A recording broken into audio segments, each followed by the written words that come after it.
حضرت صلی اللہ علیہ وسلم سے نے عشق و محبت کے اور صبر کے نئے زاویے دیے صحابہ کو۔ واقعہ رجیع میں جن صحابہ کو قید کیا گیا تھا ان میں سے ایک حضرت زید بن دسنہ بھی تھے۔ صفوان بن امیہ نے ان کو خریدا تھا تاکہ اپنے باپ کے بدلے میں ان کو قتل کر سکے۔ جب حضرت زید کو قتل کرنے کے لیے تنعیم لے جایا گیا، وہاں ابو سفیان نے کہا، اے زید، میں تجھے اللہ کی قسم دیتا ہوں، کیا تو یہ پسند نہیں کرے گا کہ مجھے تیری جگہ کہ محمد صلی اللہ علیہ وسلم تیری جگہ یہاں قتل کیے جائیں اور تو اپنے گھر والوں میں ہو؟ حضرت زید نے جواب دیا، اللہ کی قسم، میں تو یہ بھی پسند نہیں کرتا کہ محمد صلی اللہ علیہ وسلم کو اس جگہ جہاں پر وہ اس وقت ہیں کوئی کانٹا چبھے اور میں اپنے گھر والوں میں بیٹھا ہوا ہوں۔ ابو سفیان نے کہا، جس طرح محمد صلی اللہ علیہ وسلم کے اصحاب محمد صلی اللہ علیہ وسلم سے محبت کرتے ہیں، ایسی محبت میں نے کسی کو کسی شخص سے کرتے ہوئے نہیں دیکھا۔ پھر مائیں تھیں اس زمانے کی، وہ کس طرح اپنے بچوں کو صبر کی اور حوصلہ کی تلقین کیا کرتی تھیں۔ ایک روایت میں آتا ہے کہ جس دن حضرت عبداللہ بن زبیر شہید کیے گئے، اس روز وہ اپنی والدہ کے پاس تشریف لائے۔ والدہ نے انہیں کہا، حضرت زبیر سے کہا کہ اے میرے بیٹے، قتل کے خوف سے ہرگز کوئی ایسی شرط قبول نہ کر لینا جس میں تمہیں ذلت برداشت کرنی پڑے۔ اللہ کی قسم، عزت کے ساتھ تلوار کھا کر مر جانا اس سے بہتر ہے کہ ذلت کے ساتھ کوڑے کی مار برداشت کر لی جائے۔ اس روایت میں جیسا کہ میں نے کہا،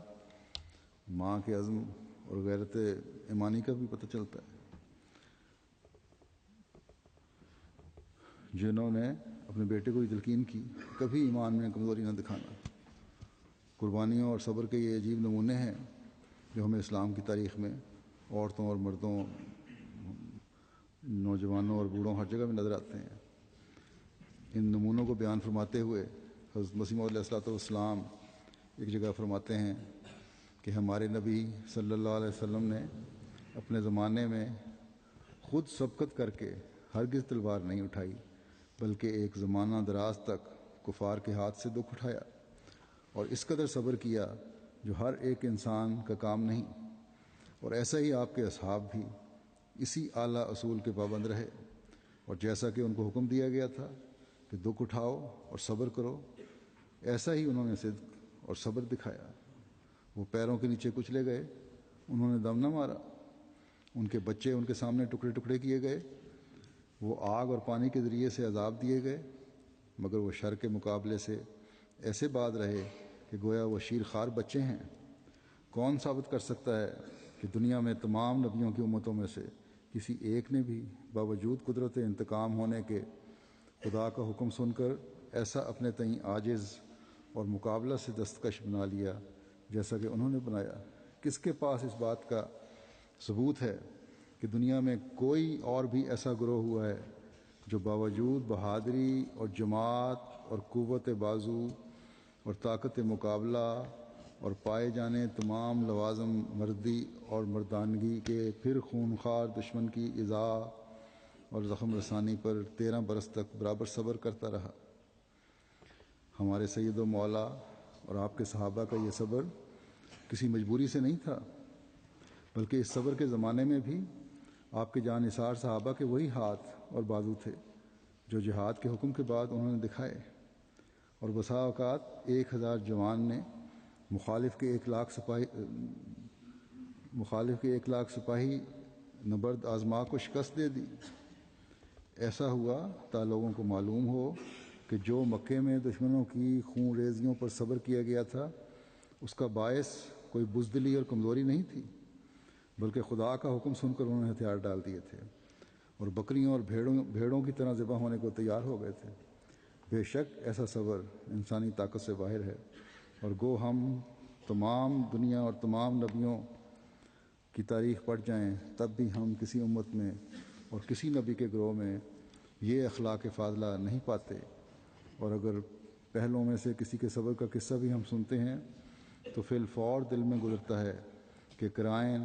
اس بات کو ممکن سمجھتے ہیں کہ اس صبر کا موجب دراصل بزدلی اور عدم قدرت انتقام ہو، مگر یہ بات کہ ایک گروہ جو در حقیقت سپاہیانہ ہنر اپنے اندر رکھتا ہو اور بہادر اور قوی دل کا مالک ہو، اور پھر وہ دکھ دیا جائے اور اس کے بچے قتل کیے جائیں اور اس کو نیزوں سے زخمی کیا جائے، مگر پھر بھی وہ بدی کا مقابلہ نہ کرے، یہ وہ مردانہ صفت ہے جو کامل طور پر یعنی 13 برس برابر ہمارے نبی کریم اور آپ کے صحابہ سے ظہور میں آئی۔ اس قسم کا صبر جس میں ہر دم سخت بلاؤں کا سامنا تھا، جس کا سلسلہ 13 برس کی دراز مدت تک لمبا تھا، در حقیقت بے نظیر ہے، اور اگر کسی کو اس میں شک ہو تو ہمیں بتلاوے کہ گزشتہ راست بازوں میں سے اس قسم کے صبر کی نظیر کہاں ہے۔ فرمایا، اور اس جگہ یہ بات بھی یاد رکھنے کے لائق ہے کہ اس قدر ظلم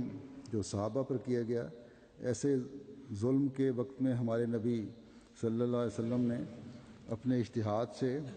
کوئی تدبیر بچنے کی ان کو نہیں بتلائی، بلکہ بار بار یہی کہا کہ ان تمام دکھوں پر صبر کرو، اور اگر کسی نے مقابلہ کے لیے کچھ عرض کیا تو اس کو روک دیا اور فرمایا کہ مجھے صبر کا حکم ہے۔ غرض ہمیشہ حضرت صلی اللہ علیہ وسلم صبر کی تاکید فرماتے رہے جب تک کہ آسمان سے حکم مقابلہ آ گیا۔ اب اس قسم کے صبر کی نظیر تم تمام اول اور آخر کے لوگوں میں تلاش کرو،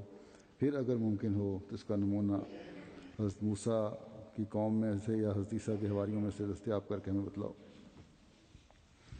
اللہ تعالیٰ ہمیں بھی ہمیشہ صبر اور استقامت دکھانے کی توفیق دیتا چلا جائے، خاص طور پر ان جگہوں پہ، ان ممالک میں، پاکستان میں اور بعض اور جگہوں پر جہاں احمدیوں پر بڑی سختیاں کی جا رہی ہیں، ان کا جینا دو بھر کیا جا رہا ہے۔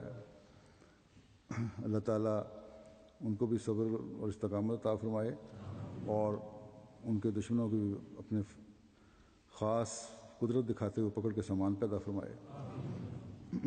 ہمارا ہر عمل خدا تعالیٰ کی رضا کو جذب کرنے والا ہو اور ہم اس کے فضلوں کے وارث بنتے چلے جائیں۔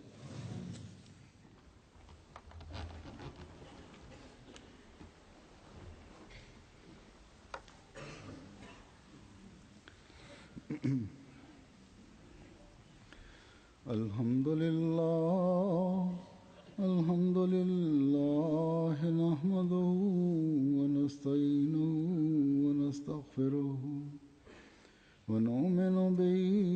ونتوکل علیہ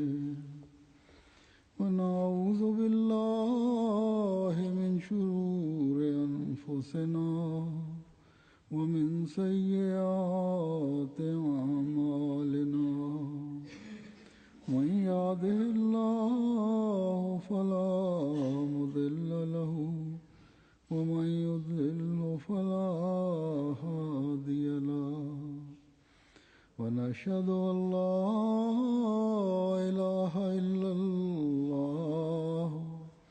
ونشهد أن محمدا عبده ورسوله۔ عباد الله رحمكم الله، إن الله يأمر بالعدل والإحسان وإيتاء ذي القربى وينهى عن الفحشاء والمنكر والبغي يعظكم لعلكم تذكرون۔ اذكروا الله يذكركم وادعوه يستجب لكم ولذكر الله أكبر۔